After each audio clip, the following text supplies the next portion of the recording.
Good evening and thanks for joining us. I'm Madeline Schmidt. The Albuquerque man accused of nearly beating to death his infant son earlier this year is asking a judge to go easy on him. He wants some of his charges dropped.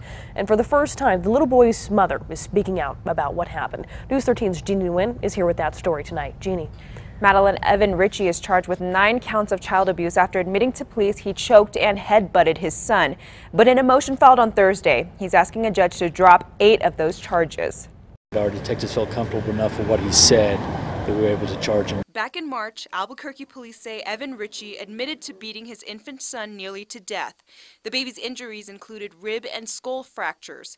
Linnea Hari says it was the worst day of her life. Evan never told me anything. He handed me Hagen, and it took me realizing that something was wrong and asking him what had happened, and he lied and said something like he squished him. Ritchie has pleaded not guilty to 9 counts of child abuse. One person, aside from myself, that was supposed to protect him the most,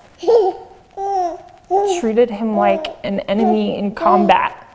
But now, Ritchie is asking a judge to drop 8 of those charges. In this motion, Ritchie's attorney claims it's double jeopardy to break up the series of acts that occurred in one incident into separate charges. Keep going. Hari can't believe Ritchie would have the audacity to ask for something like this. Only someone capable of doing that to begin with would be thinking they could get away with one charge. It's not the first time Ritchie has asked for a break.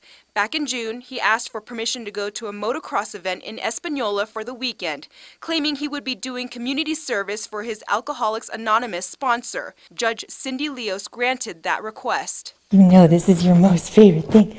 Hari hopes this time around the judge won't side with him. I genuinely wonder if he even thinks he did anything wrong.